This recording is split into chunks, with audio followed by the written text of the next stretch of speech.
Dust swirled across the weathered trading post, where Running Wolf stood apart from the settlers. Years of bloodshed had left the Apache warrior with nothing but scars and solitude. When they brought her to the auction blocker, slender figure with an iron bucket obscuring her face, something stirred in his hollow chest. 2 prized cows changed hands. The auctioneer smirked as Running Wolf led away his peculiar purchase. For 7 days, she remained silent behind her metal prison, until moonlight caught the tears streaming beneath it. What secret could this woman possibly hold that would heal the wounded heart of a man who had lost everything? Before we jump back in, tell us where you're tuning in from, and if this story touches you, make sure you're subscribed, because tomorrow I've saved something extra special for you. The cabin sat nestled against the foothills, neither fully in Apache territory nor completely in the settlers' domain. Running Wolf preferred it that way. The in-between places suited a man who belonged nowhere. Dawn light filtered through the single window as he opened his medicine pouch. His fingers found each sacred item by memory: the tooth from his first mountain lion kill, a stone from his vision quest, and wrapped in soft rabbit fur, a lock of his wife's hair. 11 winters had passed since the raid that took her and their children. 11 winters of solitude.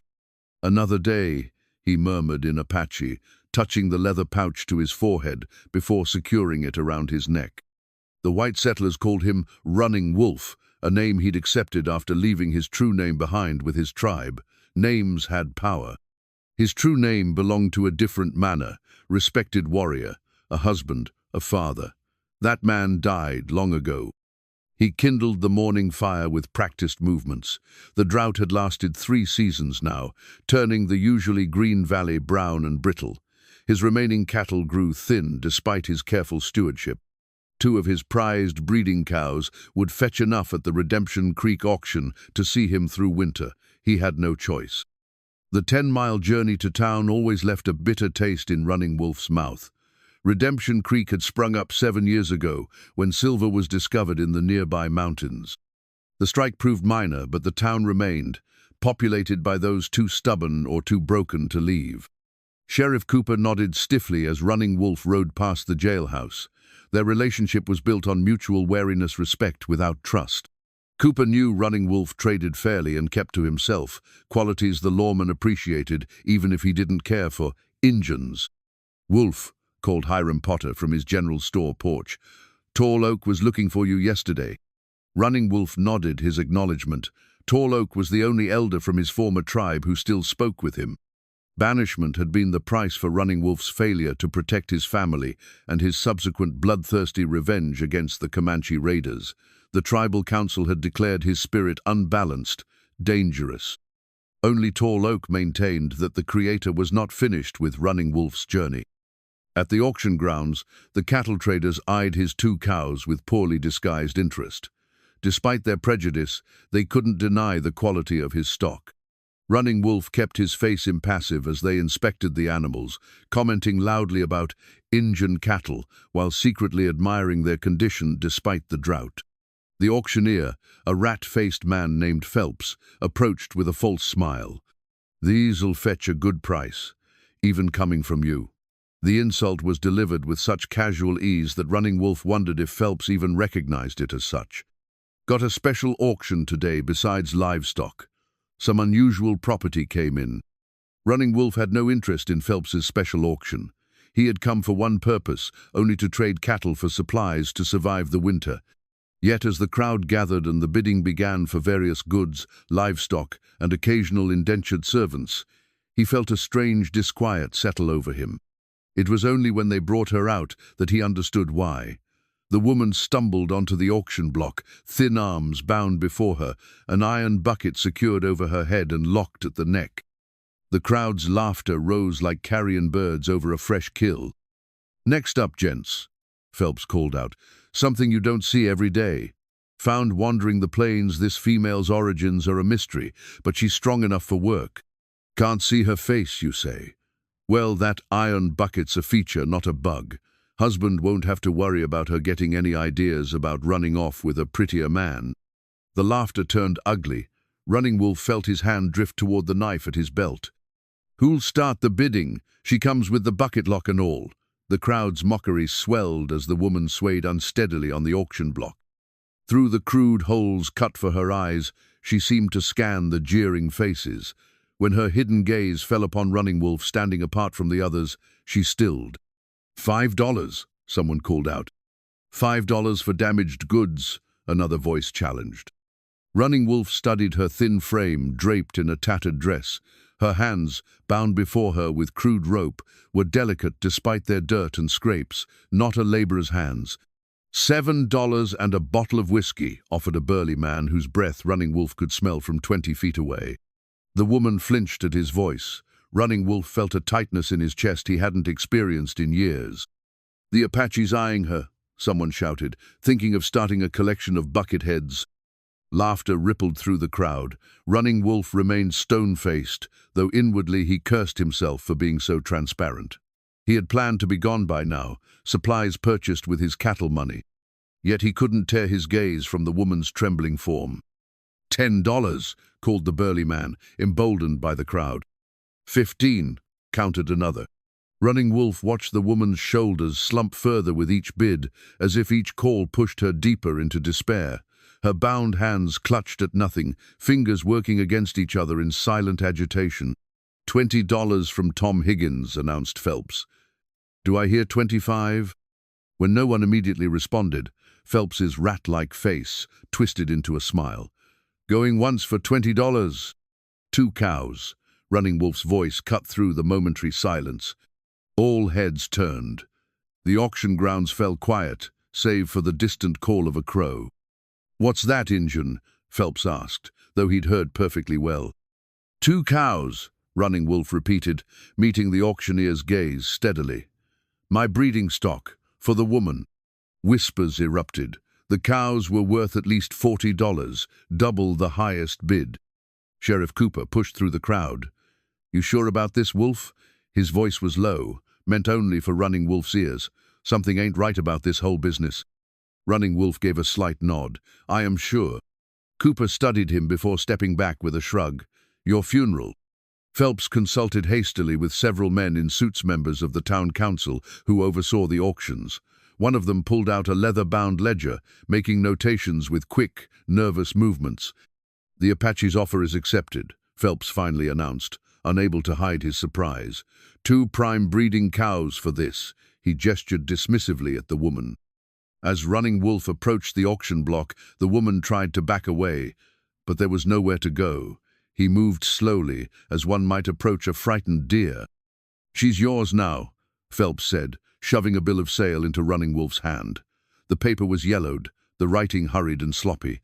At the top, someone had written, "Unnamed female property," and beneath it, "Origin unknown."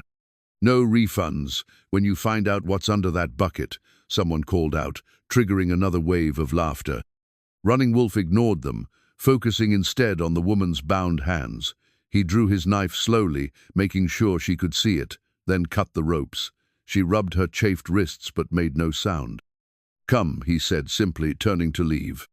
To his surprise, she followed without resistance. The crowd parted reluctantly, their earlier mirth curdling into something uglier as they watched the Apache and his strange purchase depart. "You just remember," Phelps called after them, "that bucket stays on unless the owner decides otherwise. That's the law of sale." Running Wolf didn't look back, but he felt the woman falter at these words. He slowed his pace, allowing her to find her footing again. Together they walked through Redemption Creek, an unlikely pair drawing stares from every porch and window. The trading post owner wordlessly handed over the supplies Running Wolf had arranged to purchase with his cattle money. No one mentioned that the cows were now payment for the bucket-headed woman instead. The unspoken question hung in the air.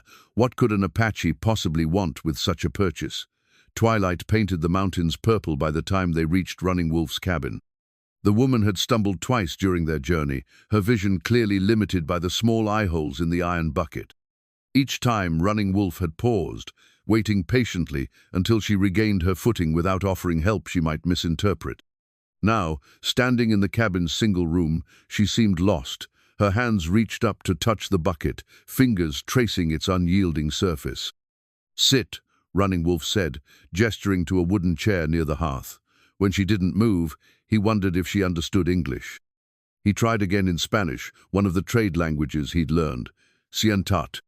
She startled at the Spanish, but followed his direction, perching on the edge of the chair like a bird ready to flee. Running Wolf busied himself lighting the fire, giving her time to take in her surroundings without his scrutiny. When the flames caught, he turned to find her still in the same position, rigid with tension. The iron bucket gleamed dully in the firelight, its crude craftsmanship designed for punishment rather than comfort. Around the neck, a complex-looking lock mechanism kept it secured. "Are you hungry?" he asked in English, then Spanish. A slight nod, barely perceptible. He ladled stew from the pot he'd left, simmering that morning into a wooden bowl, then faced a problem he hadn't considered. How would she eat? The bucket covered her entire head, with no opening for her mouth. After a moment's thought, he took a thin reed from a basket of kindling and offered it to her along with the bowl. "For drinking the broth," he explained. Her fingers trembled as she took the items. With practiced movements that suggested she'd done this before, she maneuvered the reed through one of the eye holes and into the bucket. The sound of her sipping the broth was the only noise besides the crackling fire. When she finished, Running Wolf took the bowl. "The bucket," he said, pointing. "May I look at it?" She tensed, but gave another small nod. He approached slowly, hands open to show he meant no harm. The lock mechanism was unlike anything he'd seen, not a simple padlock but something built into the bucket itself, with small pins and cylinders that would require a specific key. "I don't have tools to remove this," he admitted, "but tomorrow I can try." She shook her head vigorously, then made a slashing motion across her throat. "It's dangerous to remove," he guessed. A nod. "Who did this to you?" She wrapped her arms around herself, turning away from the question. Running Wolf didn't press. Instead, he retrieved a wooden comb from a small chest and offered it to her. "For your hair," he said, miming the action of combing. She took it with what seemed like surprise, her fingers caressing the simple tool as if it were precious. Carefully, she worked the comb under the bucket's edge, tending to what hair she could reach. While she was occupied, Running Wolf arranged blankets in the corner farthest from his own sleeping mat. "You sleep there," he said. "I stay here." He pointed to his space across the room, wanting her to understand she wouldn't be harmed. The woman finished with the comb and held it out to return it. "Keep it," he said. "It's yours now." Her hands closed around the comb, clutching it to her chest like a talisman. As darkness settled fully outside, Running Wolf dimmed the lantern but kept the fire burning. He settled onto his sleeping mat, positioning himself so she could see he wasn't moving from his place. "I will call you Silent One until I know your name," he said quietly. "Rest now. You're safe here." Whether she understood or not, the rigid set of her shoulders gradually softened. Eventually, she curled onto the blankets, the bucket making an awkward pillow against the floor. Even in sleep, one hand remained clutched around the wooden comber, first possession in what Running Wolf suspected had been a long time. 7 days passed in near silence. Running Wolf maintained a careful distance, speaking occasionally in both English and Spanish, explaining his daily routines. The woman Silent One, as he called her, followed him with her hidden gaze but offered no words in return. She learned to navigate the cabin despite her limited vision, helping with small tasks, sorting beans, folding blankets. Running Wolf noticed her hands were becoming less tremulous, her movements more assured. Still, she startled at sudden noises and would freeze at the sound of distant riders. On the 7th night, Running Wolf woke to an unfamiliar sound. Soft weeping emanated from the corner where Silent One slept. The moonlight streaming through the window illuminated her huddled form, shoulders shaking with silent sobs. More startling were the tears visibly streaming from beneath the bucket, catching the silver light as they fell. Running Wolf sat up slowly. "Silent One?" The weeping stopped abruptly.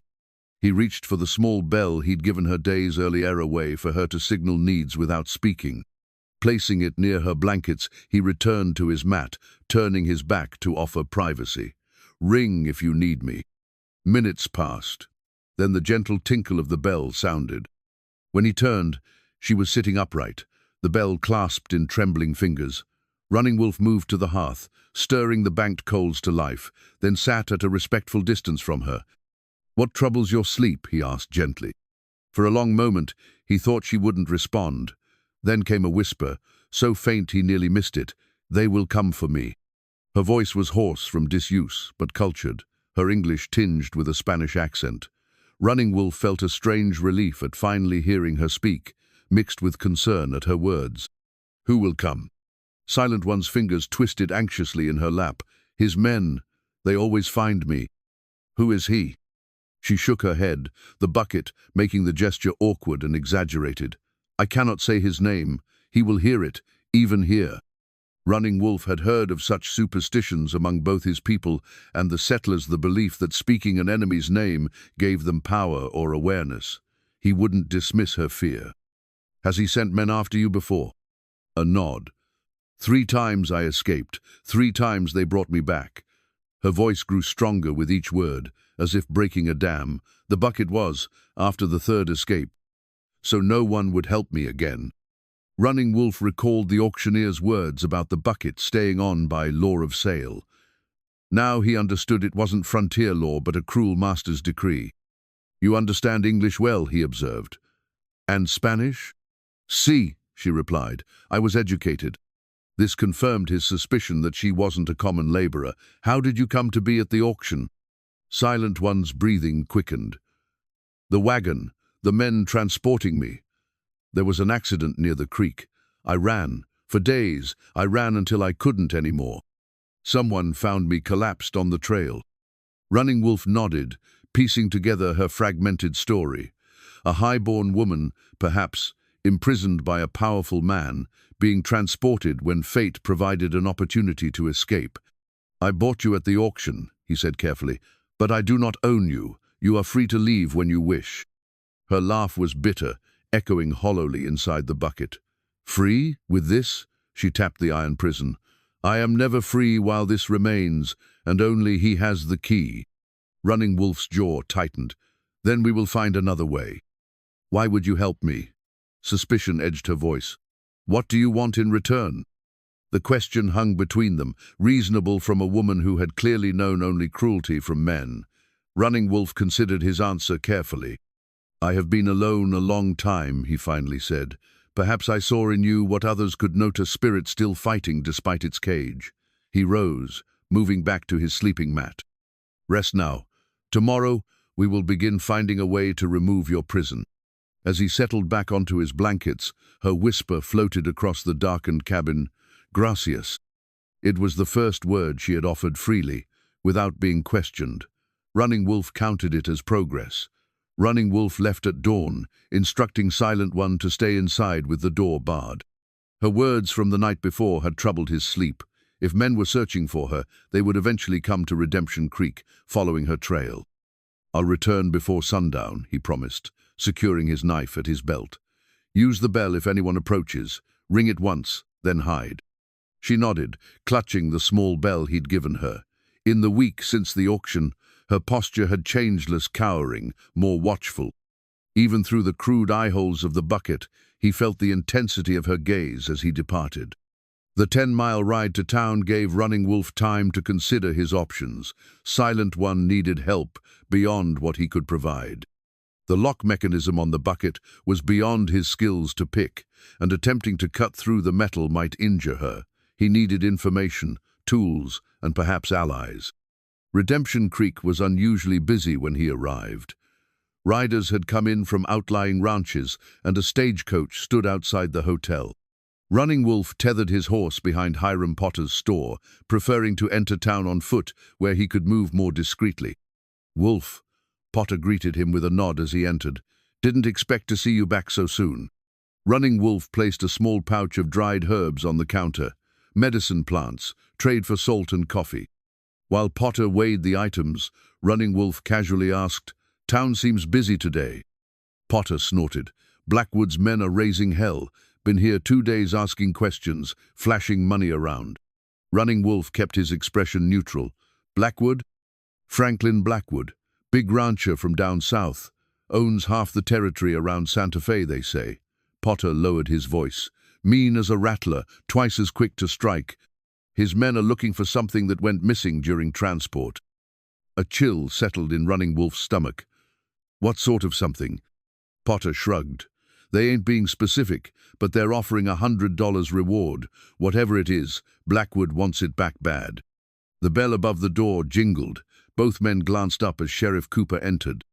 "Wolf," Cooper acknowledged with a nod. "Need a word when you're done here." Potter hurriedly finished the trade, sliding a package of salt and coffee across the counter. Running Wolf tucked the items into his satchel and followed Cooper outside. The sheriff led him to the alley beside the jailhouse before speaking. "That woman you bought at auction, where'd you get the notion to do that?"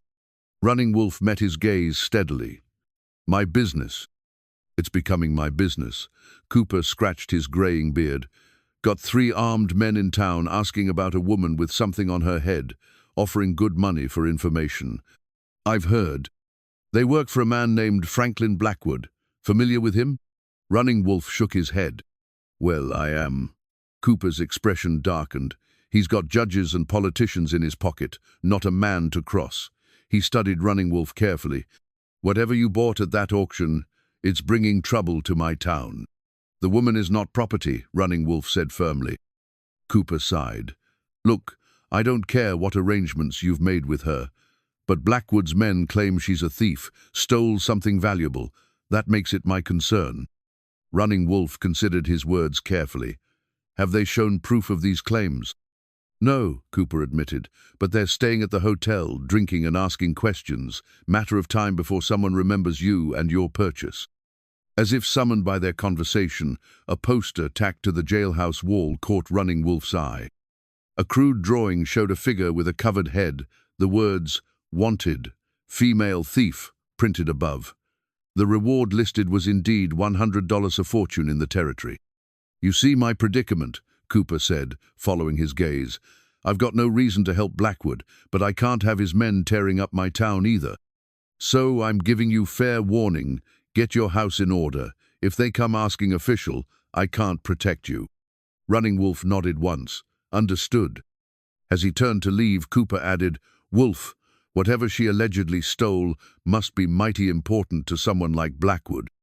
The implication was clear. Whatever secret Silent One carried was dangerous, perhaps valuable enough to kill for. Running Wolf returned to the cabin as dusk painted the mountains copper. Silent One had moved a chair near the window, positioned to watch the trail. At his approach, she retreated from her vigil. "You saw town?" she asked, her voice stronger than the night before. He nodded, setting down his supplies. "Men are looking for you, Blackwood's men." The iron bucket jerked sharply as she drew in a breath. "You know the name?" The sheriff mentioned it. Running Wolf didn't share everything he'd learned, not yet. First, he needed to understand what or who he was protecting. "This Blackwood claims you stole something valuable." Her hands balled into fists. "I took nothing that wasn't already stolen." An interesting distinction. Running Wolf stoked the fire, considering his next words carefully. "The sheriff showed me a wanted poster. The reward is $100. It will increase," she said with certainty, "when he realizes I still have what he fears." Running Wolf gestured for her to sit at the small table where he'd laid out their simple dinner. "I need to know what I'm facing if I'm to help you." She remained standing. "Knowing puts you in danger." "I'm already in danger," he countered. "Men who would pay $100 will not hesitate to kill an Apache who stands in their way." Silent One sank onto the chair, shoulders slumping. "You should send me away. Save yourself. Is that what you want?" After a long pause, she shook her head. "Then we build trust," Running Wolf said, "day by day." Over the following days, that's precisely what they did. Running Wolf taught her Apache word-simple things like fire, kopau, water too, and sky, ya. In return, she corrected his Spanish pronunciation and surprised him by offering to teach him to read better in English. "You read?" he asked, eyebrows raised. "My father insisted," she replied, "even for a daughter." They started with a tattered Bible, the only book Running Wolf owned. Each evening, she would listen patiently as he struggled through passages, gently correcting him. Her educated background became increasingly evident in these moments, her vocabulary extensive, her understanding of grammar precise. During the daylight hours, Silent One began helping more around the cabin. Despite the awkwardness of the bucket, she moved with growing confidence. Running Wolf noticed how she held herself spine straight, hands graceful even in rough work. Not the posture of a servant, but someone accustomed to giving orders rather than taking them. On the fourth evening after his town visit, Running Wolf shared stories of his tribe, their creation myths, their connection to the mountains, the significance of each sacred artifact in his medicine pouch. He surprised himself with his openness. He had spoken to no one of these things since his banishment. When he described the loss of his family, Silent One reached across the table and briefly touched his hand, the first time she had initiated contact. The gesture, simple but profound, cracked something in Running Wolf's carefully guarded heart. The next morning, he found her using a piece of charcoal to draw on a scrap of hide. Curious, he approached. Silent One didn't hide her worker's skillful rendering of the mountain view from the cabin window. "You have a gift," he said, genuinely impressed. She tilted the bucket slightly, what he'd come to recognize as her version of a shrug. "My mother taught me, before she died." It was the first personal detail she'd volunteered. Running Wolf accepted it as the offering it was. That evening, she drew again, this time sketching Running Wolf himself as he prepared their meal. The likeness was remarkable, capturing not just his features but something of his essence, the watchful eyes, the careful hands, the weight of memories in his expression. When she presented it to him, Running Wolf found himself without words. He recognized the drawing for what it was, not just art, but communication. Silent One was showing him how she saw him, not as a savage, not as her owner, but as a man worthy of careful study. "Thank you," he finally said, touching the drawing with reverent fingers. She nodded once. "Tomorrow," she said quietly, "I will tell you what Blackwood fears." Before Silent One could fulfill her promise to reveal Blackwood's secret, she woke in the night, clawing at the bucket, her breathing rapid and desperate within the metal prison. Running Wolf rushed to her side, grasping her hands to prevent her from injuring herself. "Easy," he soothed. "You're safe." "Can't breathe," she gasped. "The air too close." Understanding dawned. The confinement, that had been bearable for weeks, had suddenly become intolerable. Running Wolf had seen similar panic in trapped animals. Once they realized their captivity, something broke inside them. "Let me examine the lock again," he said, guiding her to sit near the lamp. Silent One trembled but held still as his fingers explored the mechanism. In the better light, Running Wolf could see its complexity, small pins arranged in a pattern, designed to require a specific key. "The man who made this," he said, "was he a blacksmith?" "See," she whispered, "a Mexican craftsman, Rodriguez. Blackwood forced him to create it." Running Wolf frowned. "This cabin belonged to a blacksmith before me, a Mexican who returned to his homeland years ago." Silent One went very still. "Como se llamaba?" she asked. "What was his name?" "Jose," Running Wolf replied. "Jose Rodriguez." Her hands flew to the bucket. "The same man. He spoke of a cabin in Apache territory where he lived before Blackwood hired him." Running Wolf's mind raced. "If he built this lock, he might have left a key," she finished, standing quickly. "Or tools, something." They began searching the cabin methodically. Running Wolf pried up floorboards, while Silent One examined the walls, tapping for hollow spaces. Hours passed without success. Exhaustion began to slow their movements, but desperation drove them forward. Near dawn, Running Wolf investigated the stone fireplace. One rock near the back seemed slightly different from the others, its color a shade lighter. He worked his knife around its edges, prying carefully. The stone shifted, revealing a small cavity behind it. Inside lay an oilskin pouch. Running Wolf extracted it gently, unwrapping the contents on the table. An iron key gleamed in the lamplight, along with a folded piece of paper containing a crude diagram of a lock mechanism. Silent One's hands trembled as she reached for the key. "This could be it," she whispered. Running Wolf studied the diagram. "The lock on your bucket is similar, but not identical. This key may need adjustment. Can you do it?" He nodded slowly. "Perhaps, with the right tools." Working carefully, Running Wolf used his knife to file the key according to the diagram, comparing it to what he could see of the bucket's lock. Silent One sat perfectly still, watching his every move, her breathing shallow with anticipation. "Ready to try," he finally said, holding up the modified key. She knelt before him, tilting the bucket to provide better access to the lock. Running Wolf inserted the key gently, feeling for the catch. The fit seemed promising. The key slid in smoothly, but when he attempted to turn it, there was resistance.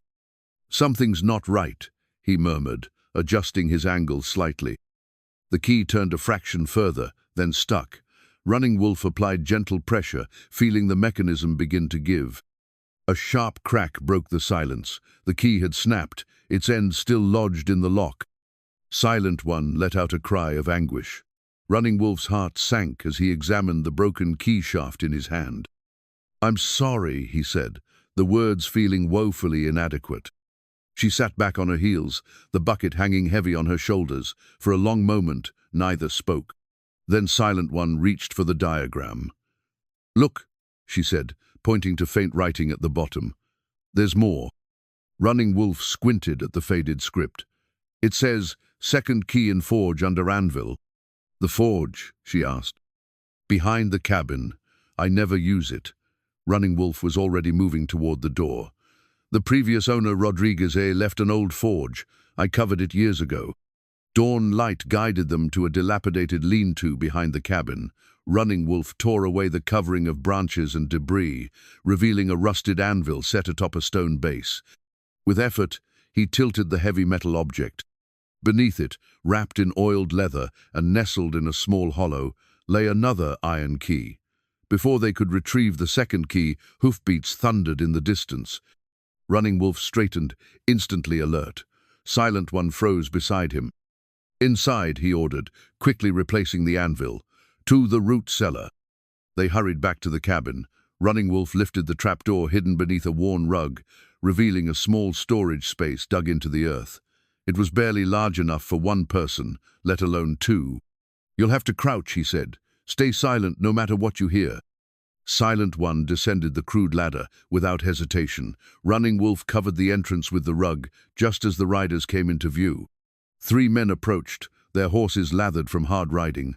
Running Wolf stepped onto his porch, knife concealed but accessible at his belt. He recognized the leader instantly, the same man who had handed Sheriff Cooper the wanted poster. "Morning," the leader called, his friendly tone at odds with the hand resting on his holstered pistol. Silver spurs jangled as he dismounted. "Hope we're not disturbing you too early." Running Wolf remained silent, counting weapons. Each man carried a revolver, and rifle scabbards hung from their saddles. "Name's Jackson," the leader continued, removing his hat to reveal close-cropped gray hair. "These are my associates, Davies and Miller. We're looking for some stolen property on behalf of Mr. Franklin Blackwood." When Running Wolf didn't respond, Jackson's smile tightened. "You speak English, Injun?" "I speak English," Running Wolf replied evenly. "Good, good." Jackson glanced around the property. "Mind if we have a look around? Lost property might have found its way here." "This is Apache land," Running Wolf said. "You have no right." Jackson's friendly facade slipped. "Rights are for those who can enforce them. We're looking for a woman. Sources in town say you purchased a female at auction. One with something unusual on her head." Running Wolf kept his expression neutral. "Many people at the auction, many purchases." "Don't play dumb," Jackson snapped. The other men spread out, flanking Running Wolf. "The woman belongs to Mr. Blackwood. She stole something valuable from him, something she had no right to take." "What did she steal?" Running Wolf asked. Jackson's eyes narrowed. "So, you admit you have her?" "I admit nothing. I ask what was stolen." The men exchanged glances. "Documents," Jackson finally said. "Papers of a sensitive business nature." Running Wolf doubted this was the truth. "No stolen papers here, no woman here, just me." Jackson studied the cabin. "Then you won't mind if we search the place?" It wasn't a question.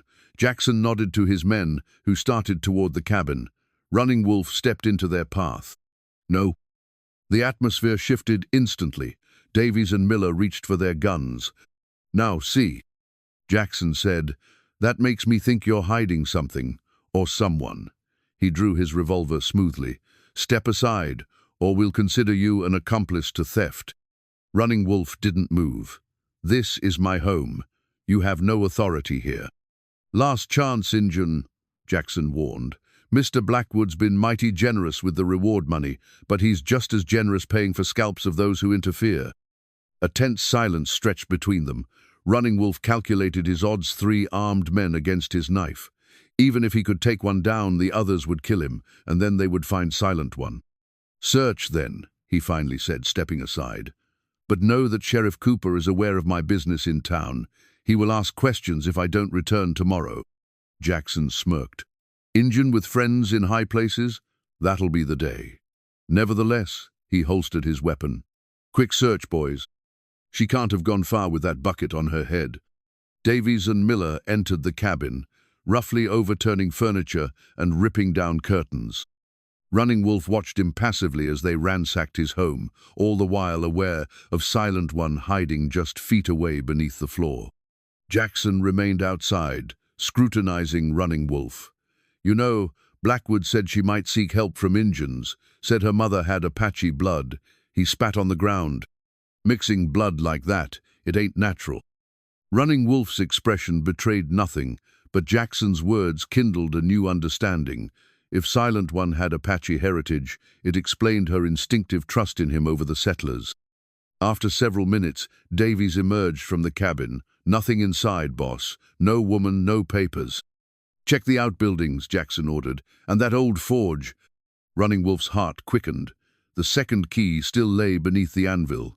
Miller trudged toward the forge, kicking aside debris as Jackson kept his eyes fixed on Running Wolf. A tense silence hung between them until Miller called out, "Nothing here but rust and spiders." Running Wolf maintained his stoic expression, concealing his relief. "Check under the anvil," Jackson ordered. "Move it." Miller grunted with effort. "Things stuck tight. Rusted to the base, I reckon." Jackson frowned. "Davies, give him a hand." As both men struggled with the anvil, Running Wolf silently thanked the spirits for the years of neglect that had sealed the heavy metal to its stone foundation. After several minutes of fruitless effort, Jackson waved them off. "Enough. There's nothing here." He fixed Running Wolf with a hard stare. "We'll be watching the trails. She'll turn up eventually." With a final warning glance, Jackson mounted his horse. "Oh, and if you do happen to see a woman with a bucket on her head, Mr. Blackwood is now offering $200 for her return. Twice that if she still has what she stole."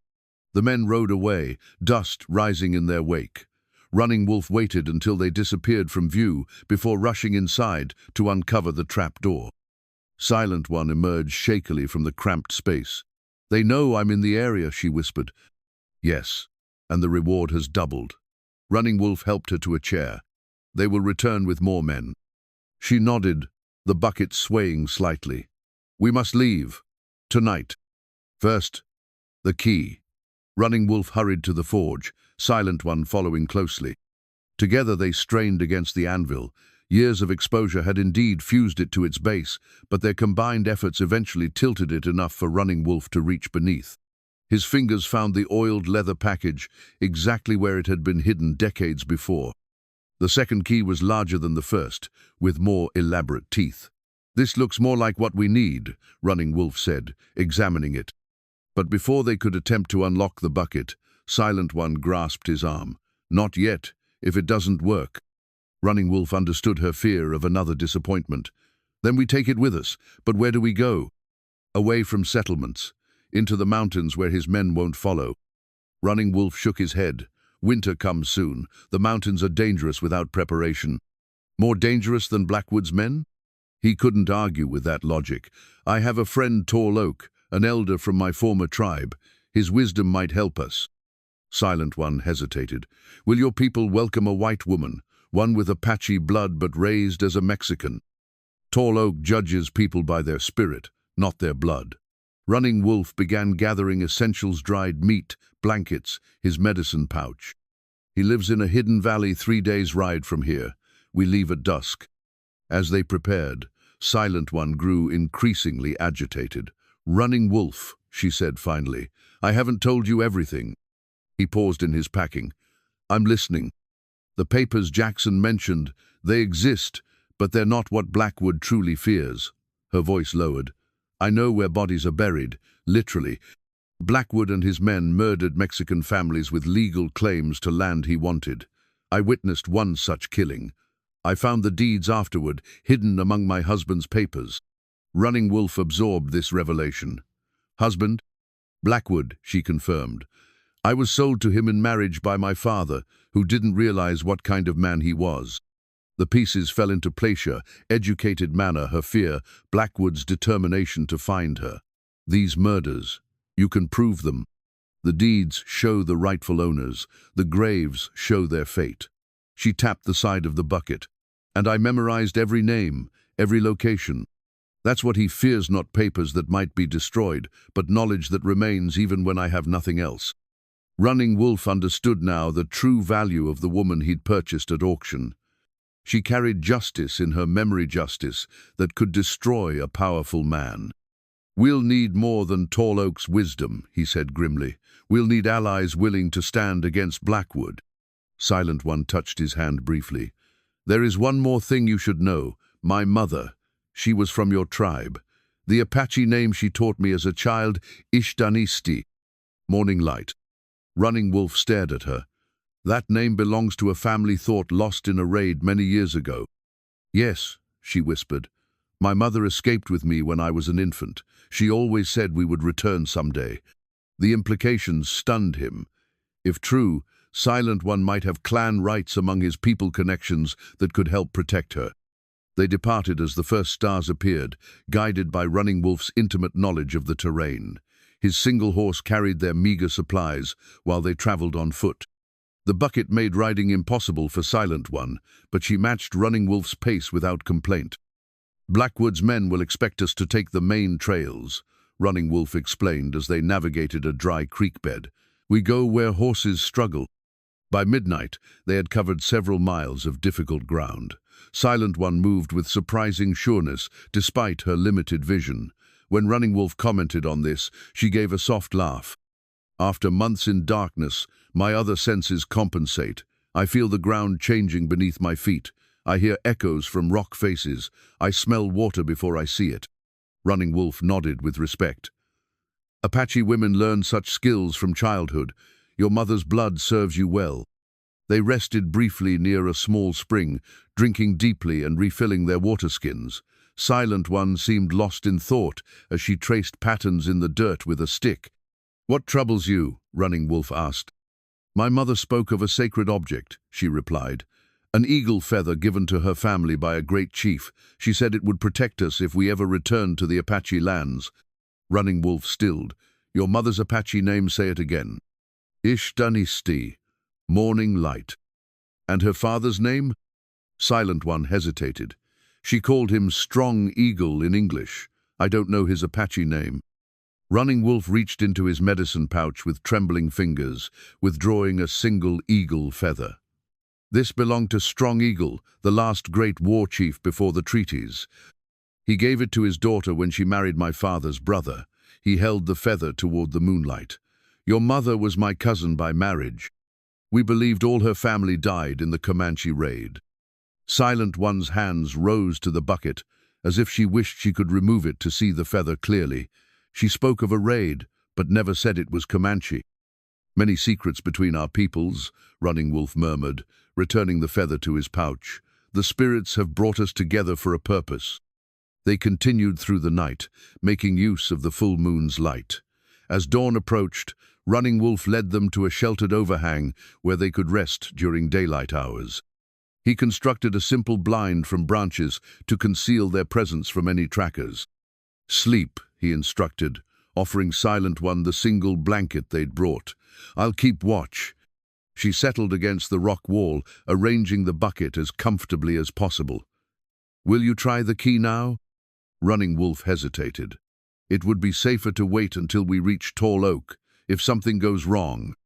Please, she whispered, even a few hours of freedom would be worth any risk.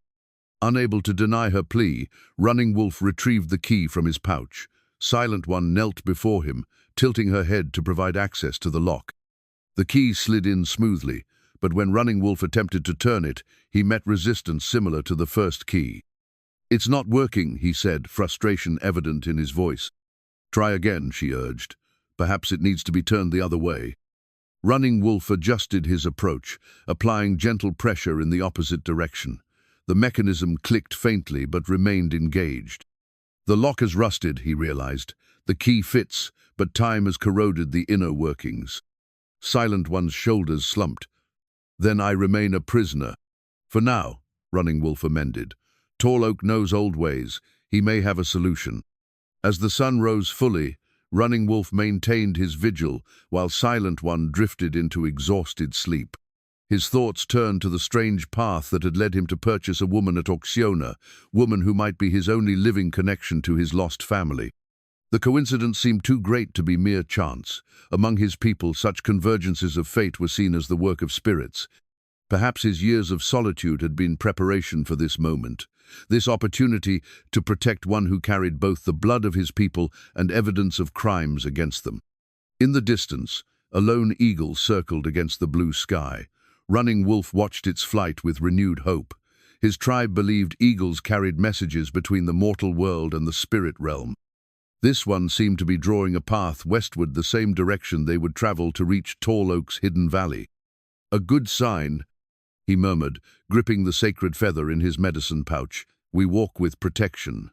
By nightfall, they continued their journey, moving steadily westward through increasingly rugged terrain.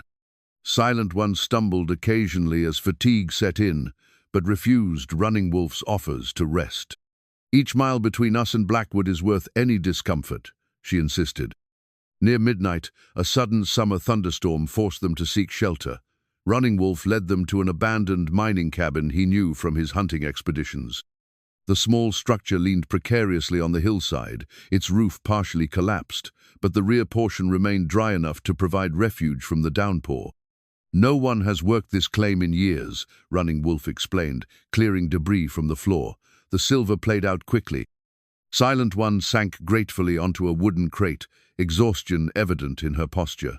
Running Wolf built a small smokeless fire using dried wood stored inside the cabin. The flames illuminated their sparse shelter, a single room with rusted mining equipment piled in one corner. While Silent One dozed, Running Wolf explored the cabin more thoroughly. Beneath a rotting canvas tarp, he discovered a stack of old newspapers likely used for insulation or kindling by the former occupants. The yellowed pages crackled as he carefully separated them. One headline caught his attention: "Blackwood expands empire with marriage to Mexican heiress." Beneath it, a blurred photograph showed a stern-faced man beside a young woman whose features were barely discernible in the faded image. The date placed the newspaper at 5 years prior. Running Wolf moved closer to the fire to read the small print. Prominent rancher and businessman Franklin Blackwood has secured both a bride and expanded business interests through his marriage to Elena Vasquez, daughter of Mexican landowner Javier Vasquez. The union is expected to strengthen cross-border cattle operations and cement Blackwood's position as the territory's most influential rancher. Miss Vasquez, educated at a prestigious school in Mexico City, brings both considerable dowry lands and social connections to the marriage. Another article in the same paper, positioned less prominently, reported, "Questions surround deaths of Mexican landowners." It detailed the mysterious deaths of 3 families with property adjacent to Blackwood's holdings, noting that authorities had ruled them victims of bandit activity despite unusual circumstances. Running Wolf's gaze shifted to Silent One, connecting these revelations with her earlier confession. The sleeping woman, possibly Elena Blackwood née Vasquez, witnessed her husband's involvement in these deaths, had discovered evidence of his crimes. As he set the newspaper aside, something glinted in the firelight near where the papers had been stored. Running Wolf reached into the debris and extracted a small gold locket. The clasp was broken, but when he carefully opened it, he found a miniature portrait of a young woman with delicate features and large, dark eyes. Though the painting was tiny, the resemblance to what little he could see of Silent One's face through the bucket's eyeholes was striking. Silent One stirred, the bucket shifting awkwardly as she lifted her head. "What have you found?" she asked, her voice thick with sleep. Running Wolf hesitated before showing her the locket and newspapers. "Evidence that supports your story." She took the locket with trembling fingers.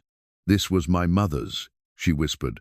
"I lost it when they first put the bucket on me." Her voice caught.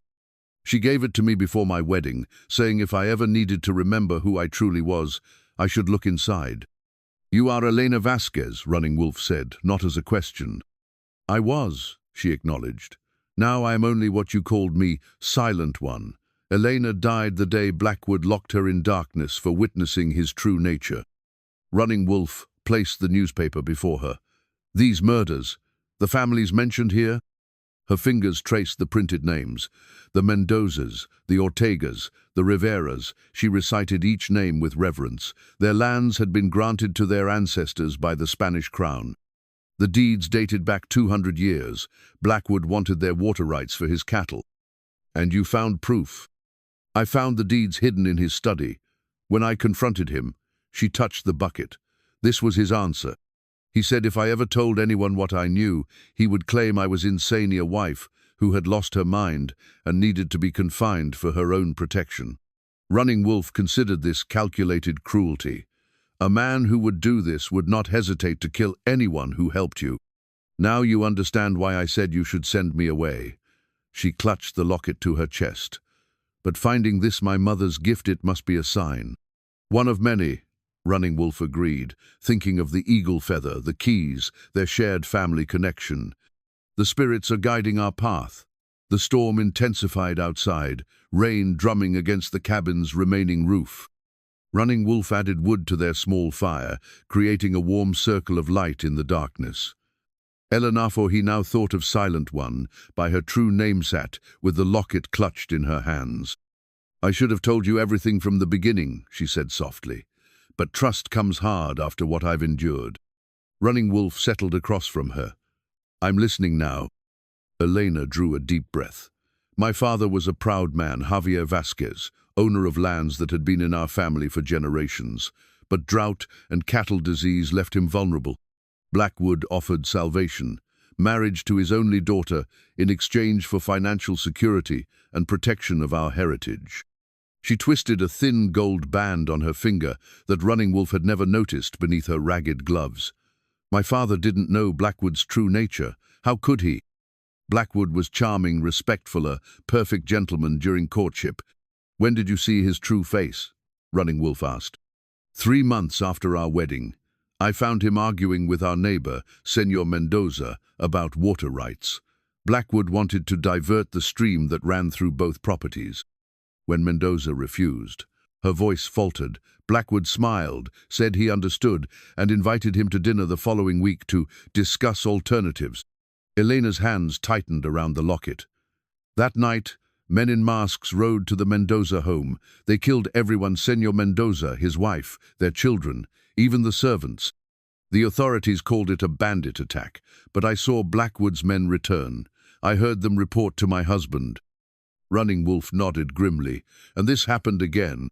Twice more, the Ortegas, then the Riveras. Each time following the same paterna dispute, a cordial conversation, then midnight riders. Each family had refused to sell land to Blackwood. Each had ancient deeds proving their rightful ownership. "You found these deeds?"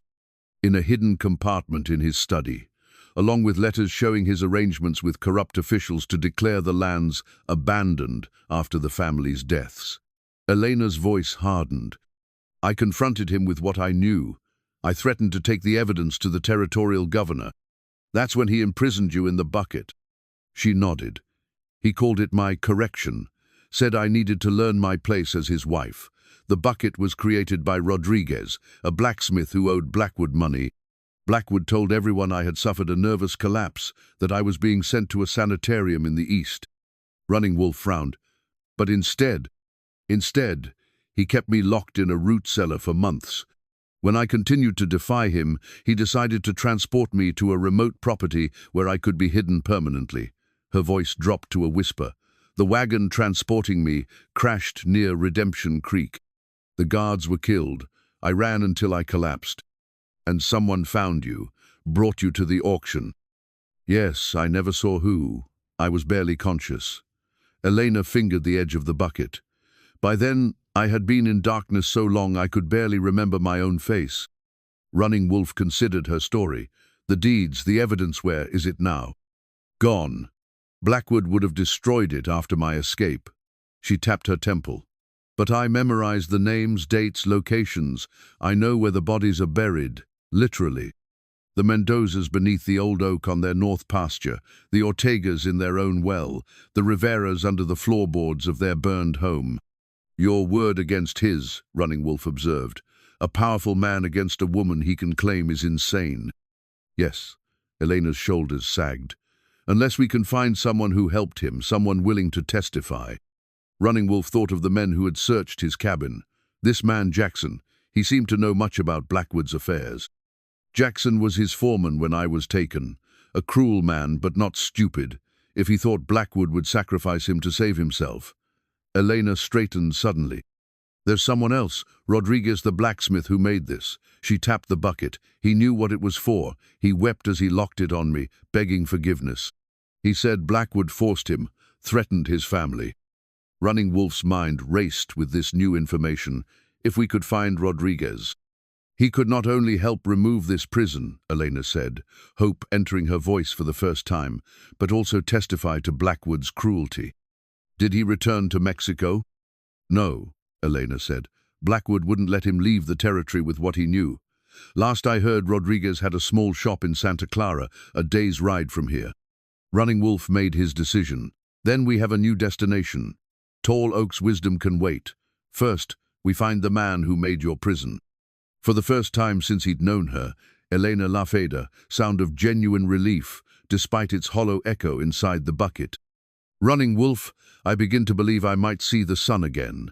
Dawn revealed a transformed landscape. The storm had washed the world clean, leaving behind a brilliant blue sky. They abandoned their original plan to seek Tall Oak and turned south toward Santa Clara, where Rodriguez might be found. It's risky, Running Wolf cautioned as they navigated a narrow ravine. Santa Clara is larger than Redemption Creek, more eyes to see us. More places to hide, Elena countered, and Rodriguez is our best hope. By midday, they crested a ridge that offered views across the territory. In the distance, Santa Clara's church spire caught the sunlight. Running Wolf studied the terrain, planning their approach. We'll wait for dusk, he decided. Enter from the east where the Mexican Quarter begins, less chance of encountering Blackwood's men. They rested through the afternoon in a sheltered grove. Elena practiced walking with the horse, her hand on its flank for guidance. Running Wolf observed her determination with growing admiration. Despite her imprisonment, she maintained a dignity that spoke of her character. Tell me about Rodriguez, Running Wolf said, as they shared dried meat and berries. What manner of man creates such a device, yet weeps while applying it? Eleanor considered the question. A man caught between survival and conscience. He was an artist with metal. His father made fine swords in Mexico City. But when the wars came, his family fled north. She touched the bucket thoughtfully. The lock mechanism is complex. Blackwood wanted to ensure I couldn't be freed by chance or simple tools. Yet he kept the key. Of course, power lies in knowing freedom is possible but denied. Her voice hardened. Rodriguez knew this was wrong. I saw it in his eyes. But Blackwood held debts over him, threatened his children. As sunset approached, they neared Santa Clara. The town spread across a small valley, its adobe buildings glowing amber in the fading light. Unlike the scattered layout of Redemption Creek, Santa Clara formed tight clusters of homes and shops around courtyards and narrow streets, a miniature version of old Spanish settlements. Running Wolf left their horse concealed in a stand of cottonwoods and guided Elena on foot. They skirted the busier western entrance, instead approaching through small farms that marked the town's eastern edge. How will we find him? Elena whispered as they paused behind a garden wall. We ask, Running Wolf replied simply, but carefully. The Mexican Quarter welcomed evening with music and cooking fires. Children played in dusty streets, while elders watched from doorways. Running Wolf drew curious glances, but no hostility. Border towns had grown accustomed to diverse faces. An old woman grinding corn outside her home looked up as they approached. Running Wolf addressed her respectfully in Spanish. Perdón, abuela, we seek the blacksmith Rodriguez. She studied them, her gaze lingering on Elena's bucket. Instead of the shock or ridicule they'd come to expect, her weathered face showed only sadness. Ah, another of Blackwood's victims, she murmured, crossing herself. Rodriguez lives near the church, the workshop with the iron cross above the door. They thanked her and moved on, Elena gripping Running Wolf's arm tightly. She knew, she whispered, about the bucket, about Blackwood. Oppressors leave patterns, Running Wolf replied grimly. Your suffering may not be unique. The blacksmith shop stood apart from other buildings, its stone walls and iron-reinforced door suggesting a fortress more than a workshop. Smoke curled from a chimney despite the late hour. Above the entrance, an intricate iron cross confirmed they had found their destination. Running Wolf knocked firmly. For long moments, only the distant sounds of the town answered. Then came shuffling footsteps and a cautious voice. "Quinez!" "Friends seeking help," Running Wolf answered. "For a mutual problem," he added meaningfully. "A problem shaped like a bucket." The door cracked open, revealing a wiry man with silver-streaked black hair and eyes that had seen too much. When his gaze fell upon Elena, he gasped and crossed himself, much as the old woman had done. "Santa Maria," he breathed. "You escaped him again." Elena stepped forward. "Señor Rodriguez, you remember me." "How could I forget my greatest shame?" His voice broke. "Come inside quickly. Blackwood's men were here 2 days ago, asking questions." They entered the workshop, a cavernous space dominated by a forge and anvil. Tools of extraordinary craftsmanship lined the wall shammers, tongs, chisels, each bearing the mark of a master's hand. Rodriguez secured the heavy door with multiple bolts before turning to face them. "I have prayed for this day," he said, approaching Elena with reverence. "The day I might undo my sin against you." Running Wolf withdrew the second key from his pouch. "We found this. It fits, but doesn't turn." Rodriguez took the key, examining it closely. "This is indeed my work, but—" He shook his head. "The mechanism requires a specific sequence. This key alone is not enough." Elena's shoulders slumped in disappointment. "But," Rodriguez continued, moving to a locked cabinet, "I kept my designs. And I made something else, something Blackwood never knew about." He extracted a worn leather journal and placed it on his workbench. "A master locksmith always creates a way to undo his work." Rodriguez opened the journal to reveal detailed diagrams of the bucket's locking mechanism, intricate drawings showing pins, tumblers, and springs. "The lock requires 3 steps," he explained, fingers tracing the design. "First, the key turns halfway left to align the primary pins, then right to engage the secondary mechanism. Finally, left again, while applying upward pressure to release the main bolt." Running Wolf studied the diagrams. Complex work for a cruel purpose. Rodriguez's face darkened with shame. "Blackwood held my children hostage until the work was complete. I built in a flaw. The lock can be picked with the right tools if you know its secrets." He reached for a wooden box on a high shelf. "I've prepared for this day since you were taken away." The box contained slender metal instruments and a small vial of oil. "To loosen the rusted components," Rodriguez explained, seeing Running Wolf's questioning look. Elena stood perfectly still as Rodriguez examined the lock. "How long will this take?" she asked, her voice tight with anticipation. "Hours, perhaps. The mechanism is delicate." Rodriguez glanced toward the window. "And we must be cautious. My apprentice, Miguel, will watch the street for Blackwood's men. They rarely come to the Mexican Quarter at night, but after their recent visit." He summoned a young boy who had been sleeping in a back room. After whispered instructions, Miguel slipped out to take up his post as lookout. Rodriguez worked methodically, first applying oil to the lock, then inserting slender picks, guided by his detailed knowledge of the mechanism. Running Wolf assisted as needed, holding a lantern steady to illuminate the blacksmith's precise movements. "Tell me, Señora," Rodriguez said as he worked, his voice gentle, "how long have you been imprisoned this way?"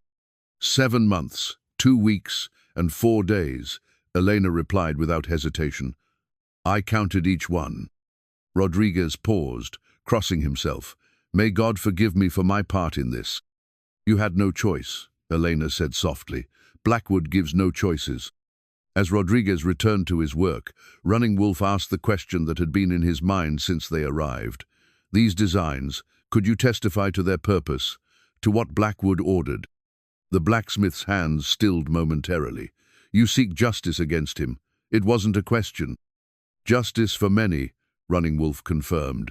The Mexican families whose lands he stole, Elena's imprisonment, my own people pushed from their hunting grounds by his expanding herds. Rodriguez met his gaze. To testify would put my family at risk. They're already at risk, Elena interjected.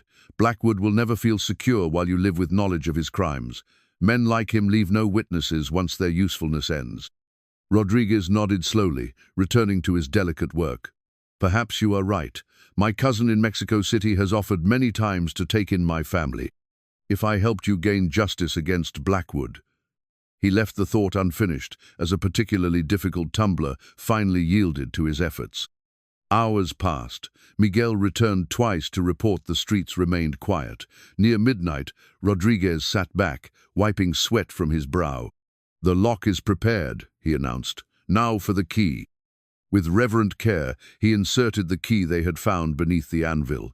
The metal slid home smoothly, oiled tumblers clicking into place. Hold your breath, Senora, Rodriguez instructed. When the bucket lifts, the rush of fresh air can be overwhelming. Elena gripped the edges of the chair as Rodriguez turned the key left, then right, then left again while lifting. A decisive click echoed in the workshop. It is done, Rodriguez whispered. Running Wolf moved to stand before Elena. With infinite gentleness, he placed his hands on either side of the bucket. Ready? She nodded, trembling visibly. He lifted slowly. The bucket resisted briefly, then yielded. For the first time in over 7 months, Elena Vasquez Blackwood's face was exposed to the world. Running Wolf's breath caught. Despite the pallor from months without sunlight, despite the pressure marks where the metal had rested against her skin, she was beautiful. High cheekbones and proud features spoke of her mixed heritage, the dignified bearing of Spanish aristocracy blended with the strong lines of Apache ancestry. Her eyes, adjusting painfully to even the workshop's dim light, were deep brown with amber flecks. Most striking was the expression that transformed her face: wonder, disbelief, and profound relief all at once. Her hands rose tentatively to touch her exposed skin, fingers tracing features as if to remind herself of their existence. A mirror, she whispered, her first request. Please. Rodriguez hurried to fetch a small silver hand mirror. Elena took it with trembling fingers, her gaze locked on her reflection. Tears streamed down her face as she reacquainted herself with her own image. Running Wolf turned away, offering privacy for this intimate moment of reclamation. Rodriguez did the same, busying himself at his workbench. My name, she finally said, her voice stronger than they had ever heard it, is Elena Ishtanisti Vasquez. Not Blackwood. Never again Blackwood. She set down the mirror and straightened her shoulders, meeting Running Wolf's gaze directly for the first time. The connection between them shifted, deepened, no longer separated by the barrier of the bucket. They truly saw each other. Thank you, she said simply, the words carrying the weight of restored dignity. Miguel burst through the door before Running Wolf could respond. Riders coming, the boy gasped. Men with guns, they're searching the houses. Rodriguez extinguished the workshop lanterns with practiced haste. The tunnel, he urged, moving toward the forge. It leads beneath the church. We can.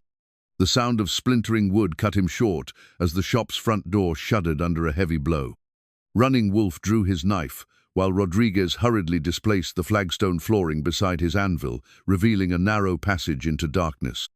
Elena, go, Running Wolf commanded, pushing her toward the opening. She resisted, not without you both. Another crash against the door, the iron hinges groaning in protest. Miguel, take her, Rodriguez ordered his apprentice, thrusting a small lantern into the boy's hands. Remember the way we practiced. As Miguel guided Elena toward the tunnel, Running Wolf and Rodriguez prepared to buy them time. The blacksmith grabbed a hammer from his workbench, while Running Wolf positioned himself beside the weakening door. The tunnel entrance was barely wide enough for Elena's shoulders. She descended awkwardly, following Miguel into the narrow passage. Before her feet disappeared, the door finally gave way with a thunderous crack. 3 men burst into the workshop, pistols drawn. Jackson led them, his silver spurs jangling as he entered. Behind him came Davies, and a third man, running wolf, hadn't seen before, taller than the others, with an air of cold authority that marked him as more than a hired gun. Jackson began, then froze at the sight of running wolf. His eyes darted to the open tunnel entrance where Miguel's lantern still cast faint light. "There!" he shouted, raising his pistol. Running wolf launched himself at Jackson, driving his shoulder into the man's chest. The pistol discharged harmlessly into the ceiling as both men crashed into a workbench. Rodriguez swung his hammer at Davies, catching him in the shoulder. The man howled in pain, dropping his weapon. Rodriguez kicked it away, then found himself staring down the barrel of the third man's revolver. "Enough," the man said, his voice cultured despite its deadly calm. "Step away from my foreman, Apache." Running wolf, pinning Jackson to the floor with his knife at the man's throat, assessed the standoff. The stranger's steady aim and unwavering expression told him this was no ordinary gunman. "Mr. Blackwood, I presume," Running wolf said, not moving. Franklin Blackwood inclined his head slightly, as if acknowledging an introduction at a social gathering rather than a life-or-death confrontation. "Indeed. And you are the Apache who purchased my wife at auction. An unusual investment." "She is not your property," Running wolf replied. "Nor was she ever." "The law disagrees." Blackwood's gun remained fixed on Running wolf. "Now, kindly remove your knife from Jackson's throat. I'd prefer not to waste bullets on a savage, but I will if necessary." Running wolf calculated his options. With Elena and Miguel hopefully escaping through the tunnel, each moment he kept Blackwood occupied improved their chances. He slowly withdrew his knife and stepped back. Jackson scrambled to his feet, hand going to his bleeding neck. "Boss, the woman and a boy went into that tunnel." "I can see that, Jackson," Blackwood replied coldly. "Davies, attend to that passage." Davies, still clutching his injured shoulder, moved toward the tunnel entrance. Rodriguez stepped into his path. "The tunnel collapsed last spring," the blacksmith lied smoothly. "They'll be trapped within 50 feet, no threat to you." Blackwood studied Rodriguez with narrowed eyes. "An interesting claim from a man who just sent my wife and a child into certain death." He gestured with his pistol. "After you, blacksmith. Show us this collapse." As they neared the tunnel entrance, a distant rumble shook the workshop. Dust and small stones showered from the opening. Rodriguez's face paled. No, the support beams were weakened by the spring floods. The vibrations from the gunshot must have. Blackwood grabbed the blacksmith by his collar. "If my wife is buried alive because of your incompetence." "Your concern is touching," Running wolf interrupted, "for a man who imprisoned her in an iron bucket." Blackwood's composed facade cracked slightly. "You know nothing of my marriage or my methods of correction." "I know enough," Running wolf replied, noting that Jackson had retrieved his pistol and now covered him while Blackwood confronted Rodriguez. "I know about the Mendozas, the Ortegas, the Riveras, the bodies buried on their own lands." Blackwood's expression remained unchanged, but a dangerous light flickered in his eyes. "Curious tales my wife has been sharing. Perhaps her confinement affected her mind more than I realized."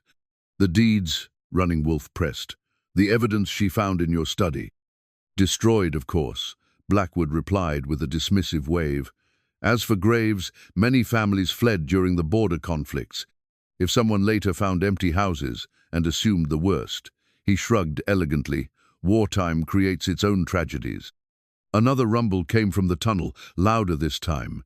Genuine concern flashed across Blackwood's face. Whatever his cruelty toward Elena, some attachment clearly remained. "Jackson, Davies clear. That entrance," he ordered. "If my wife is still alive, I want her found." As the men scrambled to obey, Running wolf caught a flicker of movement at the workshop's rear window, small shadow slipping away into the night. Miguel had found another way out. But where was Elena? His question was answered when he noticed a silver-handled pistol missing from the wall display of weapons. In the chaos, Elena had armed herself and she was now somewhere in the darkness, waiting. Jackson and Davies cleared debris from the tunnel entrance, cursing as loose stones sliced their hands. Blackwood kept his pistol trained on Running Wolf and Rodriguez, his composure restored but tension evident in his rigid posture. "You've caused me considerable inconvenience, Apache," he remarked conversationally. $200 in reward money, weeks of my men's time, all for a woman who should have accepted her place. Running Wolf said nothing, watching the workshop's shadowed corners. Somewhere in the darkness, Elena waited. He needed to keep Blackwood's attention fixed on him. "Her place was never beneath your boot," he finally replied, "nor was it inside your iron prison." Blackwood's smile was cold, poetic for a savage. "Tell me, what exactly was your interest in my wife? I find it curious that of all people at that auction, an Apache would bid for a woman he couldn't even see." "Perhaps I recognized a kindred spirit," Running Wolf answered. "Someone else whose land and freedom were stolen by men like you." A commotion at the tunnel entrance interrupted their exchange. Davies emerged, dust-covered and coughing. "It's blocked solid, boss.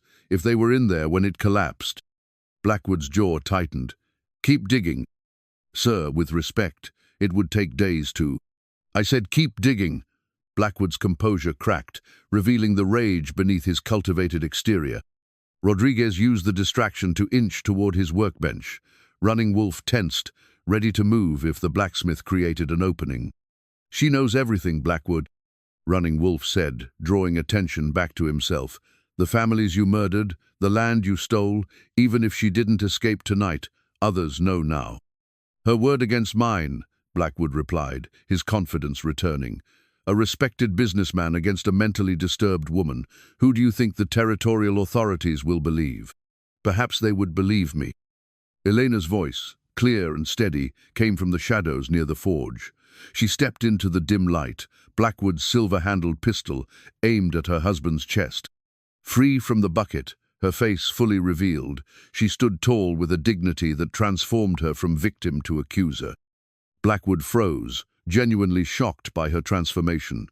"Elena," he whispered. "Do not speak my name," she commanded. "You lost that right when you locked me in darkness."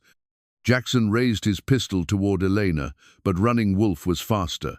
His knife flew with deadly accuracy, embedding itself in Jackson's forearm. The man screamed, his weapon clattering to the floor. Blackwood, recovering quickly, kept his own pistol pointed at Running Wolf. "Lower your gun, Elena. This Apache has filled your head with savage notions of revenge. Come home. We can discuss this like civilized people." Elena's laugh was bitter. "Civilized? Like the civilized way you murdered the Mendozas? Or perhaps you mean civilized like burying the Rivera children beneath their own floorboards?" Blackwood's expression hardened. "You have no proof." "She doesn't need proof."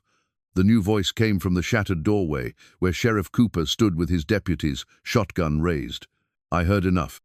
Cooper stepped inside, surveying the scene with experienced eyes. "Got word that Blackwood's men were causing trouble in Santa Clara. Seems the information was correct."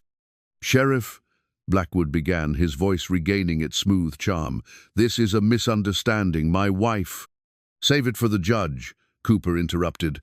"Lower your weapon, Blackwood." For a moment, it seemed Blackwood might comply.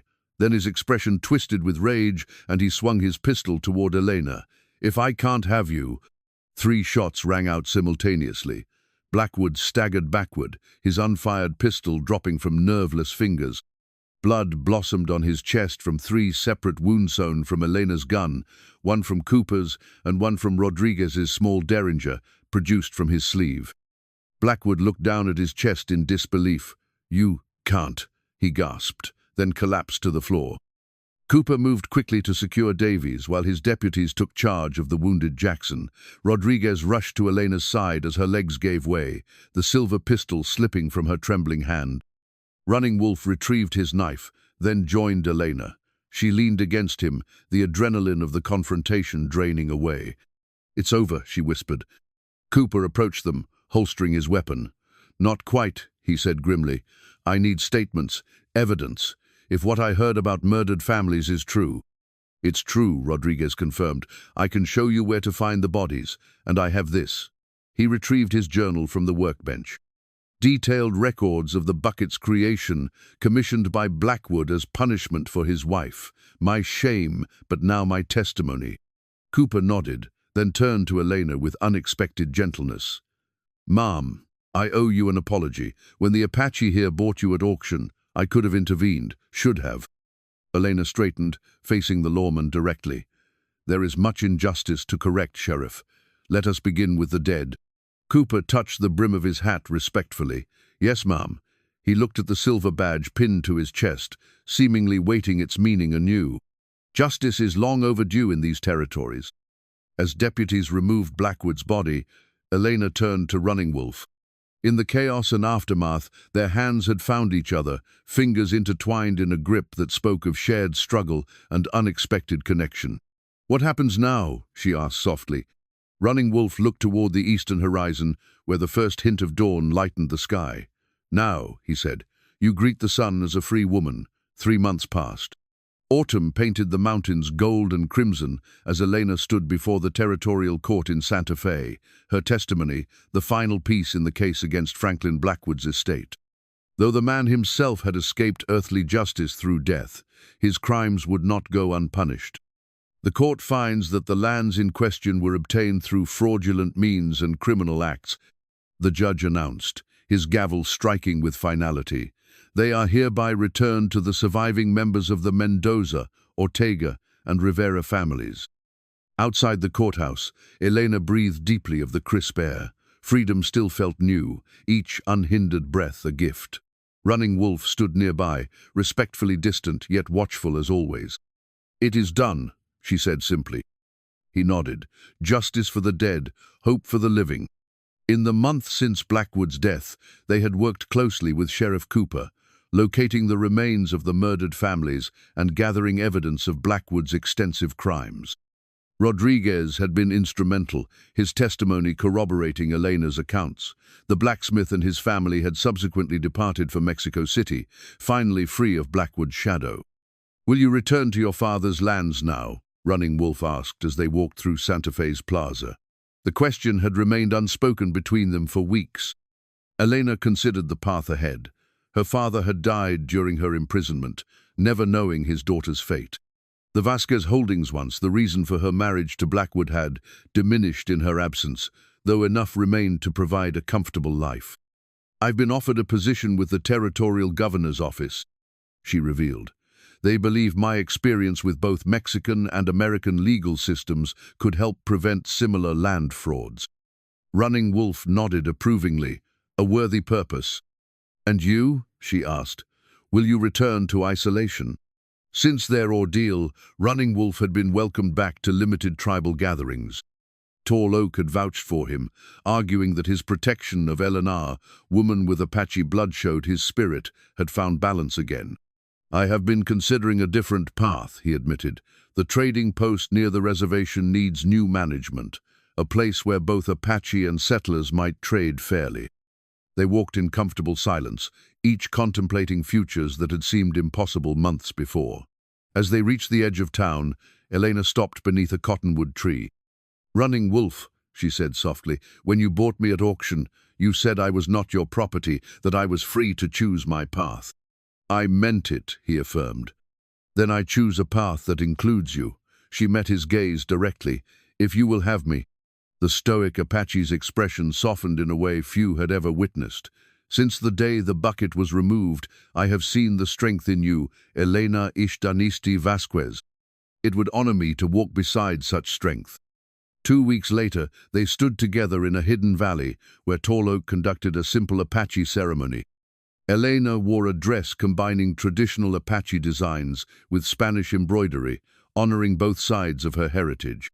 Running Wolf had donned ceremonial attire for the first time since his banishment, the sacred items representing his welcome back to tribal customs. Tall Oak wrapped their hands with a wedding blanket woven with symbols of both their backgrounds. The Creator sees no boundaries between peoples, the elder proclaimed, only hearts that beat as one.